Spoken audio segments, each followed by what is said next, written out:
Então, em relação ali à organização física, as pessoas com TDAH frequentemente então têm mais dificuldade em manter esses espaços organizados, né? Então, ali as mesas, os armários, as áreas de convivência, sem ter uma assistência externa. Então, os estudantes podem ter ali seus cadernos e materiais desorganizados, né? é, e muitas vezes precisam ter uma ajuda ali para colocar em ordem. Então, muitas vezes a gente vê, né, quando a gente vai fazer observação nas escolas, a gente vê muitas das crianças que estão ali, até de repente a parte pedagógica conseguem acompanhar, mas não conseguem se organizar com os materiais. Então, tá ali. Em cima da carteira tem vários lápis, tem vários cadernos, tem borracha, tem apontador, e às vezes elas precisam da mediação ali, né, do professor, para que ela consiga se organizar para conseguir iniciar o trabalho, né, em si. Então, uma organização funcional, né, ali, então, os adultos com TDAH enfrentam dificuldades em gerenciar, por exemplo, contas, as correspondências, a questão financeira, sabe, manter ali roupas e suprimentos de uma forma independente, então precisa ter, às vezes, precisa de uma ajuda também, né, ou a pessoa vive naquele dia a dia ali que não consegue se entender nada, né. Alguns conseguem manter uma organização física, mas tem problemas no gerenciamento do tempo, né, e na priorização de tarefas. Então, acaba se perdendo no dia a dia, porque não consegue colocar ali, né, fazer uma lista dos itens ali que precisa priorizar, né? Então, é também importante, né, mesmo a pessoa adulta, às vezes, precisa de um auxílio para conseguir funcionar de uma maneira mais adequada, digamos assim. Dificuldade na priorização, né? Então, para decidir quais tarefas são mais importantes e alocar o tempo de maneira eficaz é um desafio constante para algumas pessoas, né? Então, é comum que às vezes as tarefas sejam iniciadas apenas quando se ficam urgentes, né? Tendo um resultado de última hora, né? Então, a pessoa ali, como diz embaixo, vai procrastinando, né? Então, para começar a tarefa é especialmente difícil. Então, ou às vezes as pessoas com TDAH, ele só funciona ali quando está num prazo que é já iminente para começar o trabalho. Então, na pressão. Agora eu tenho que começar, então eu vou fazer, né? Porque tenho que fazer. E a procrastinação até que as tarefas atinjam um ponto crítico é um padrão de comportamento comum. Então, a gente vê que, né, no TDAH é comum que as pessoas vão deixando isso para a última hora, porque realmente às vezes não conseguem se organizar para que, né, que isso ocorra, então às vezes precisa de uma ajuda externa. O TDAH, então, é uma condição que afeta a capacidade da pessoa de regular a atenção, né, atividade motora e o comportamento impulsivo. Então, as pessoas com TDAH podem ter dificuldades em manter o foco, né, ou controlar os impulsos e ficar quieto quando é necessário, né.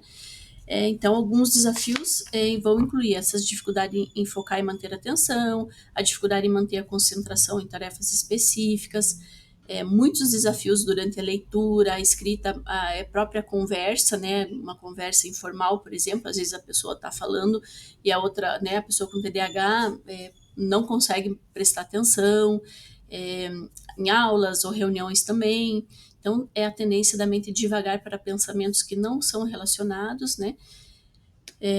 E isso tudo vai impactar ali na habilidade de manter esse foco desejado, né? Então, a gente vê muitas das vezes na sala de aula muitas crianças que realmente não conseguem manter esse foco, né? Então, tá ali, é, tenta prestar atenção na aula, mas se passou um bichinho do lado, ela já vai olhar, se ouviu uma conversa de um colega ali na frente, ela também já, né, já vai olhar, então ela não consegue manter, né, a atenção por muito tempo.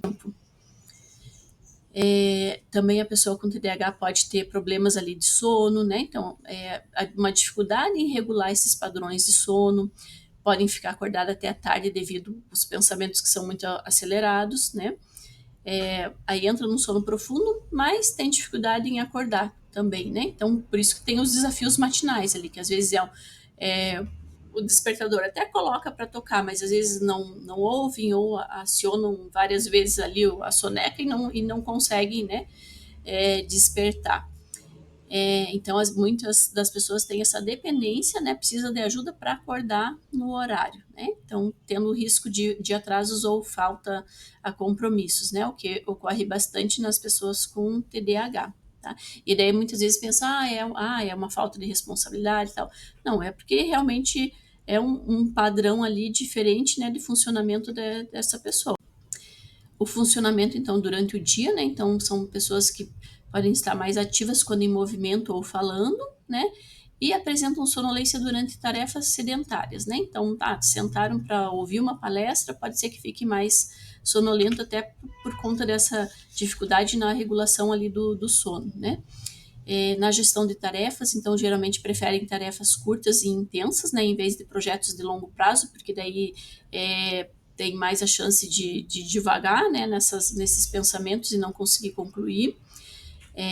Tem a tendência a essa procrastinação até que as tarefas se tornem muito urgentes, que daí ela fala, não, agora não tem outro jeito, eu tenho que fazer, né? Na escrita e no processamento de informações, né? Então, às vezes pode ter uma dificuldade na escrita expositiva, né? Ali para se organizar as ideias, né? Pode ter uma velocidade mais lenta na escrita e um processamento de informações mais lento em comparação com os colegas, né? Tem um pensamento acelerado, mas ali para processar as informações que pode ser mais lento. Então, a regulação emocional no TDAH, ela não é abordada nos critérios diagnósticos, né? Mas muitas pesquisas indicam que, sim, existem muitos desafios significativos no gerenciamento das emoções, né, na pessoa com o TDAH. Né? Então, por exemplo, quais os tipos de desafios emocionais? É uma dificuldade em gerenciar, então, frustração, a raiva, a decepção, o desejo, preocupação. Então, como ela tem essa dificuldade para gerenciar, né? Por exemplo, a raiva tem dificuldade em gerenciar o que deve ser feito, então ela traz uma preocupação também, o que pode trazer muita ansiedade para essa pessoa com TDAH, né? Então, as emoções que são descritas por essas pessoas são como se fossem assim, avassaladoras, né? São emoções muito intensas, né? Como se fosse um vírus de computador que tomou conta de todos os pensamentos e ela não consegue mais gerenciar, né, isso. Tá? A gente vai agora, tem duas historinhas ali que são de pessoas que com TDAH que contaram um pouquinho da sua experiência. Então, por exemplo, ali, né, uma das historinhas que é de uma pessoa, então, com um TDAH. Ali, né, um vendedor contou sobre a experiência de ter almoçado tarde, né, em um restaurante local. Aí ele fala, não havia muitas pessoas no restaurante. Eu estava de bom humor, comendo minha sopa, quando um cara sentado na cabine atrás de mim começou a mastigar seu sanduíche muito alto, né, então, nhoque, nhoque, nhoque. Havia algo naquele barulho que estava me deixando louco. Invadiu minha mente como um vírus de computador e invade um disco rígido, ocupando todo o espaço. Tudo em que eu conseguia pensar era naquele barulho. Meu punho se fechou e eu estava seriamente pensando em dar um soco na boca daquele cara. Eu não fiz isso, eu não queria ser preso. Depois de alguns minutos, ele ainda estava fazendo o mesmo barulho. Mas naquele ponto não me incomodava mais. Isso acontece comigo com frequência. Alguma pequena frustração que na escala de 0 a 10 a maioria das pessoas classificaria como 0 ou 1 pode me atingir como 7, 8 ou 9. Sinto vontade de socar alguém ou quebrar alguma coisa. Depois, em apenas alguns minutos, geralmente passa. Né? Então, uma pessoa, por exemplo, que tem que ter muito autocontrole, né? Ali, porque se ela for agir na impulsividade, ela faria o que ela pensou no primeiro momento, que era sair e dar um soco na pessoa. Né? Daí a outra, né, outra historinha é assim. Não é sempre assim. Hoje eu estava andando pelo corredor no trabalho e um amigo meu que trabalha em outro departamento apareceu na curva, estava vindo da minha direção enquanto lia alguns papéis. Eu não o via há muito tempo, então parei e disse: Oi, como que você tem estado? Ele olhou para cima, disse: Oi, e então abaixou a cabeça e continuou andando. A maioria das pessoas ignoraria isso em um segundo. Elas diriam: provavelmente está com pressa para ir a alguma reunião ou algo assim. Podemos conversar depois. Não eu. Isso aconteceu na hora do almoço e eu não consegui fazer mais nada durante a tarde toda. Passei a tarde inteira pensando: será que fiz algo para irritá-lo? Ou talvez tenha ofendido alguém no departamento dele e todos estão bravos comigo. Ou talvez eu seja uma pessoa que ninguém gosta e ninguém vai me contar sobre isso. Então a pessoa já começa a divagar em vários pensamentos, tentando entender o que aconteceu. Então, gente, ali, né, no exemplo um, a frustração é a reação a um barulho alto durante uma refeição, causando intensa frustração. Inicialmente, é um sentimento de querer reagir agressivamente, seguido por uma rápida dissipação da emoção. No exemplo 2, a gente vê uma hipersensibilidade, então é uma reação exagerada a pequenos desentendimentos sociais, levando à ansiedade prolongada e à distração. Então a pessoa ficou ali a tarde toda pensando, né, o que poderia ter feito, o que aconteceu, sendo que não significaria nada, né? E um comportamento impulsivo. Então, assim, no TDAH existe uma urgência em satisfazer os desejos imediatos, sem considerar as consequências. Então, a pessoa acaba agindo com um impulso, né, sem parar para pensar nas consequências. E tem uma dificuldade em priorizar e adiar a gratificação, né? Então, ela tudo é imediato, né?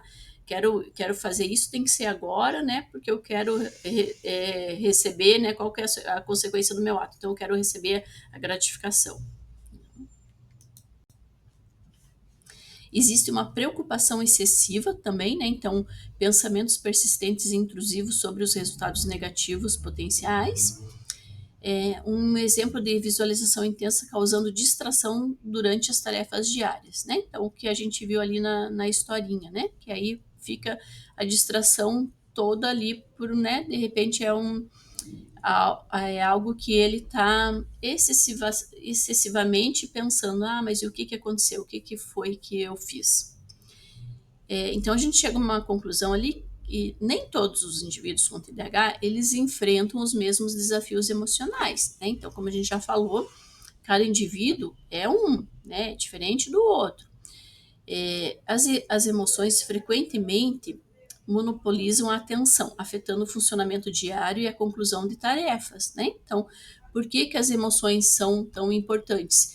Porque aí são elas que vão direcionar esse funcionamento ali do dia a dia. Então, se a pessoa não consegue trabalhar ali, né? Não consegue lidar com essa frustração, não consegue lidar com essa raiva, não consegue lidar com o que está sentindo, ela de repente não vai conseguir prestar atenção no que ela tem que fazer durante aquele dia, né? Então, ela não consegue concluir uma tarefa porque a mente dela está pensando em outras questões.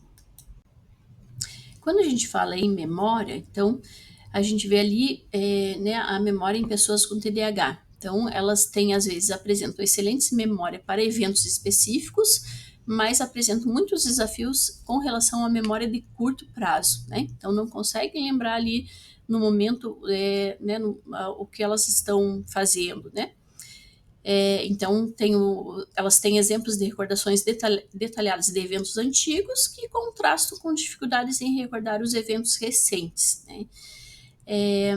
É a memória de trabalho versus a memória de longo prazo. Então, a diferença entre o armazenamento de longo prazo e a memória de trabalho, né? A função da memória de trabalho é manter as informações enquanto se realiza uma tarefa. Então, naquele momento que está fazendo a tarefa, né, ela precisa ter as informações ali necessárias para a conclusão, né? Então, quais são os desafios dessa memória de trabalho que a pessoa com TDAH traz, né? Então, exemplos de falhas na memória de trabalho: o esquecimento imediato de números de telefone, troca de tarefas ao iniciar novas atividades. Então, está fazendo uma, uma tarefa, daí ela vai iniciar outra, daí ela esquece o que estava fazendo de novo, né? Isso tudo vai ter um impacto nas interações sociais e acadêmica, né? Então, pode esquecer respostas em sala de aula, na prova, né, em tarefas que ela está ali fazendo, né, em vários, pode ser prejudicada em vários aspectos da vida, né, cotidiana. Problemas de recuperação de informações, então, assim, dificuldade durante provas, exames, né, onde as informações estudadas desaparecem, né, parece aquela o famoso deu branco. Exemplos de informações que retornam após um período de tempo, né? Então, o que demonstra desafios na recuperação imediata. Em relação à leitura e memórias, dificuldades específicas ao ler textos não interessantes para as pessoas com TDAH. Então, se ela está lendo algo que não é interessante, ela não consegue manter, não consegue memorizar isso, né? O entendimento momentâneo seguido de esquecimento completo do conteúdo lido, né? Então, leu, mas aí depois já logo esqueceu, não sabe mais do que, né, o que estava lendo. E o funcionamento da memória de trabalho. Então, uma analogia da memória de trabalho como um motor de busca do cérebro, acessando pensamentos e memórias relevantes. Exemplos de dificuldades em recuperar informações importantes durante tarefas cruciais, como, né, os exames, as provas. Né? Então, ela tem essa dificuldade em recuperar informações importantes.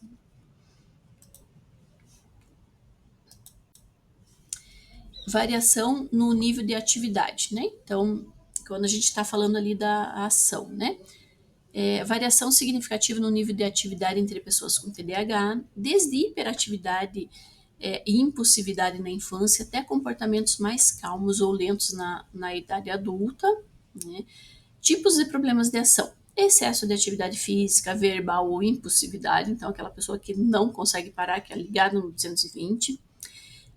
Tendência a agir sem considerar as consequências, então falar impulsivamente ou ser excessivamente crítico, né? Então, às vezes até ali interromper outras pessoas quando estão falando. Impulsividade e falta de monitoramento, então agir rapidamente sem considerar as consequências. Os exemplos, então, incluem ali interromper outros, fazer comentários inapropriados ou tomar decisões financeiras impulsivas, né, sem pensar, então, nas consequências. Exemplos de problemas de ação seriam o quê? Riscos como atravessar uma rua em movimento sem olhar, dirigir de maneira imprudente ou fazer comentários ofensivos, dificuldade em regular a ação com base na situação presente ou considerar o impacto futuro das decisões. O monitoramento de longo prazo, né? Então, a importância do monitoramento contínuo de si mesmo e da situação.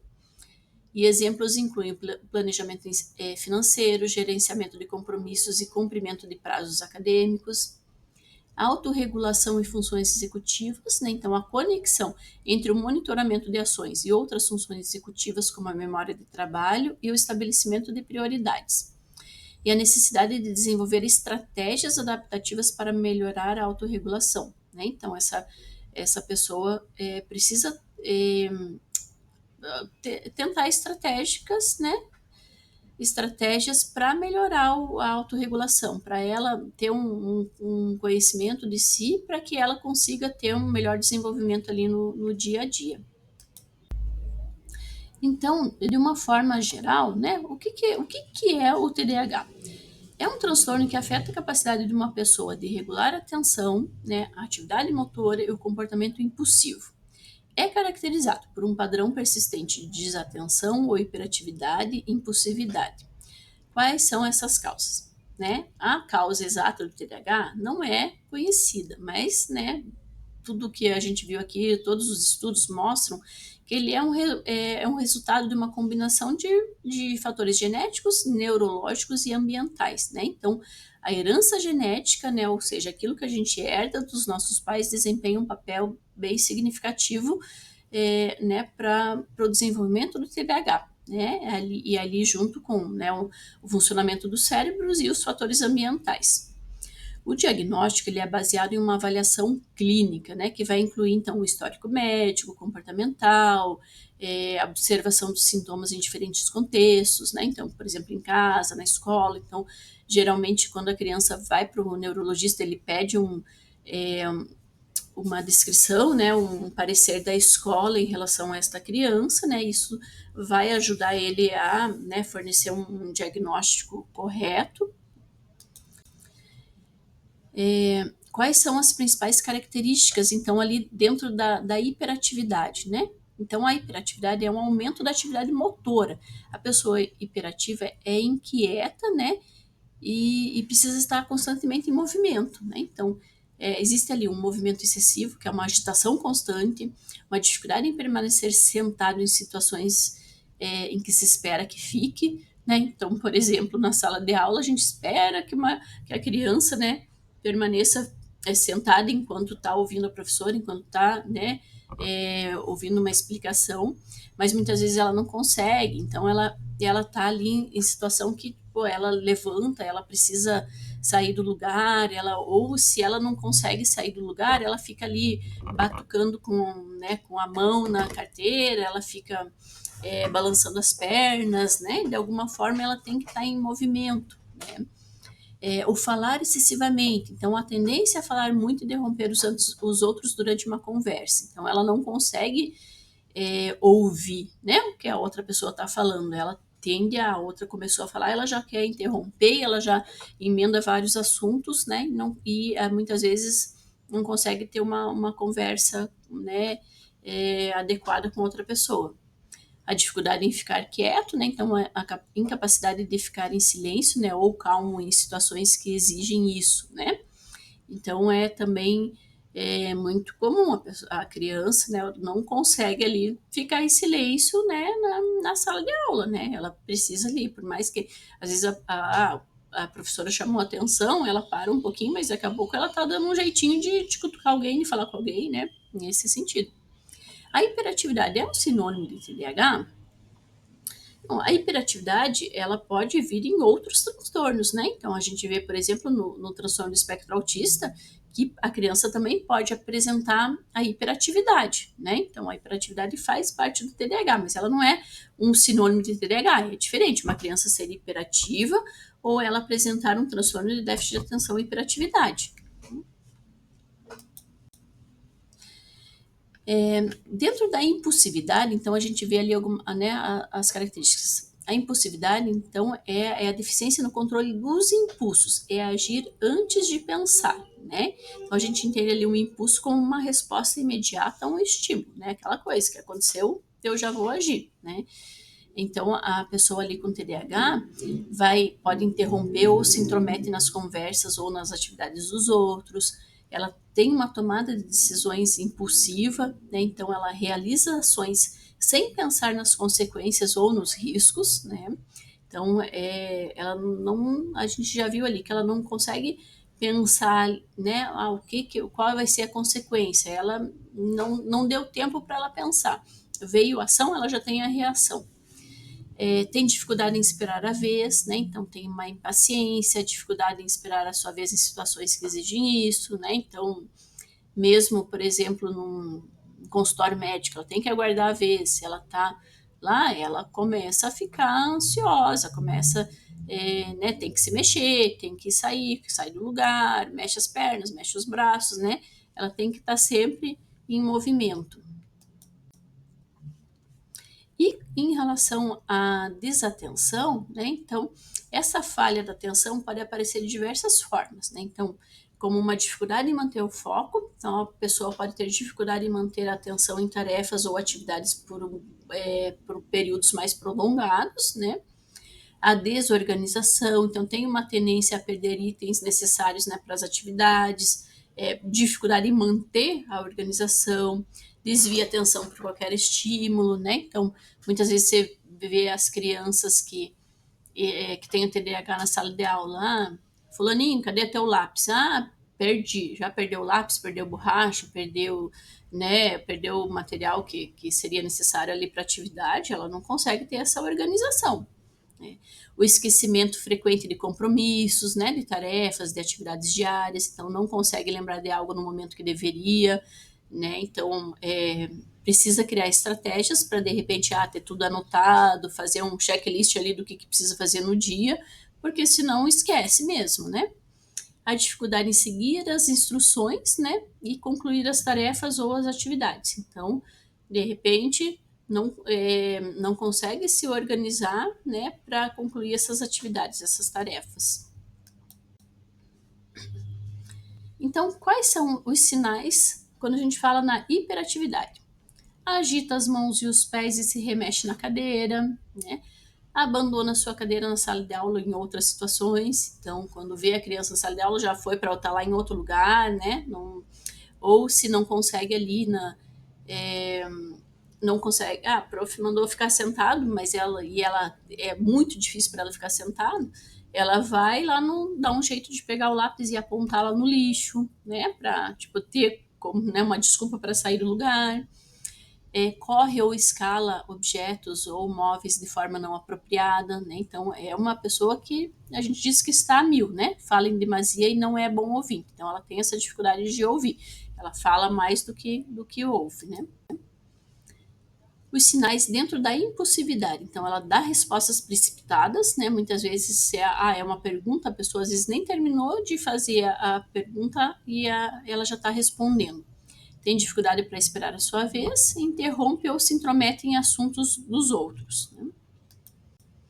E da desatenção, né? Então, a gente tem ali vários sinais, que é deixar de prestar atenção em detalhes e comete erros por descuido, né? Então, muitas vezes ali numa prova, ela até sabe o conteúdo, mas por né, não conseguiu prestar atenção em algum detalhe ali e cometeu erro.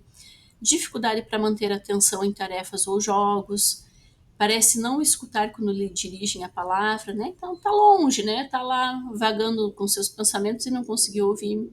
Não segue instruções e não termina seus deveres. Dificuldade para organizar, né, suas atividades.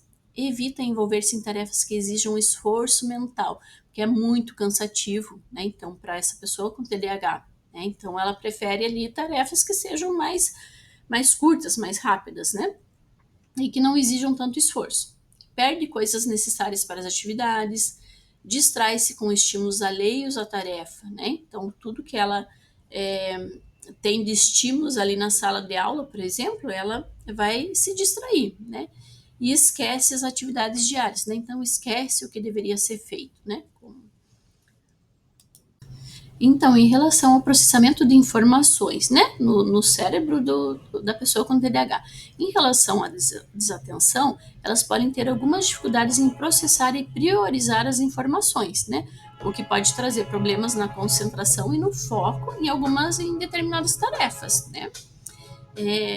Em relação à impulsividade, existe a dificuldade em regular o comportamento, né. Esse comportamento impulsivo pode estar relacionado a uma disfunção nas áreas cerebrais responsáveis, então, pelo controle inibitório e pela tomada de decisões. Que a gente viu lá na frente que é, né, aqui no córtex pré-frontal, que seria, né, ali a parte afetada. E na hiperatividade, o cérebro pode mostrar um padrão aumentado de atividade em áreas relacionadas à movimentação e ao comportamento motor. Então, essa hiperatividade pode ser uma tentativa de compensar a dificuldade em manter a atenção em atividades mais calmas, né? Então, a gente vê que uma pessoa ali com o TDAH não é simplesmente a gente pensar, mas então por que você não faz isso? Por que você não se concentra? Por que você, né, não consegue parar com isso? É muito mais do que isso, né? E quando a gente fala em criança, então na escola, na sala de aula, fica muito mais complicado para uma criança, né? Porque é uma criança que tenha o transtorno de déficit de atenção, hiperatividade, já está ali associado à imaturidade normal para a idade dela, né? Então, tem que ter muito cuidado, né, ao se trabalhar com a criança com TDAH, né? Não rotulando essa criança, de repente, ali em relação a vários aspectos, né? Mas, de uma certa forma, acolhendo e tentando, né, e criando estratégias para que ela tenha o melhor desenvolvimento possível, né? A tulipa agitada. Era uma vez um lindo jardim de tulipas azuis. Elas eram lindas e transmitiam muita paz. Todos que passavam pelo jardim eram contagiados por aquela calma e tranquilidade. Mas, no meio de toda aquela calmaria azul, havia uma tulipa muito agitadinha. Era o tuco. O tuco era uma tulipa que parecia que não tinha raízes presas na terra. Ele não parava quieto nem um minuto. Estava sempre correndo de um lado para o outro. Ele tinha muita dificuldade em esperar a sua vez. E falava pelos cotovelos. Começava a fazer uma coisa e logo já estava fazendo outra. Em alguns momentos ele ficava completamente desatento. e nunca terminava as suas tarefas. Ele não era tão organizado quanto as outras tulipas. E também vivia esquecendo das coisas. À noite, enquanto todas as outras flores estavam dormindo, o Tuco ficava imaginando várias coisas legais. Aí no dia seguinte, não conseguia acordar para ir para a aula. E por conta de tudo isso, o Tuco vivia de castigo. É que os adultos não entendiam esse seu jeito agitado. Eles pensavam que o Tuco fazia tudo isso de propósito e então castigavam ele. Coitado do Tuco! Vivia sem recreio. E esta agitação também atrapalhava os seus estudos. É que como ele era distraído e tinha dificuldades de seguir instruções, as suas notas na escola não eram nada boas. Então o Tuco se sentia culpado e ficava triste. Certo dia, chegou uma nova professora no jardim. E ela olhou diferente para o Tuco. Enxergou uma tulipa agitada, mas muito inteligente. Então ela conversou com os pais do Tuco e descobriu várias coisas interessantes. Primeiro ela descobriu que o pai do Tuco também era uma tulipa bem agitada. E o seu avô também. Depois ela percebeu que quando o Tuco se interessava por alguma coisa, ele aprendia bem depressa. Por isso ela conversou com ele e explicou que ele não precisava nem se sentir culpado e nem se sentir triste. Ele não tinha culpa. E com algumas mudanças, o Tuco começou a se sentir mais organizado e atento. As suas notas evoluíram muito. E até o seu convívio com seus colegas melhorou. Agora o Tuco sabe e entende que ele precisa de uma atenção especial. Mas que ele é uma tulipa normal, inteligente e feliz. Coleção Flores do Meu Jardim.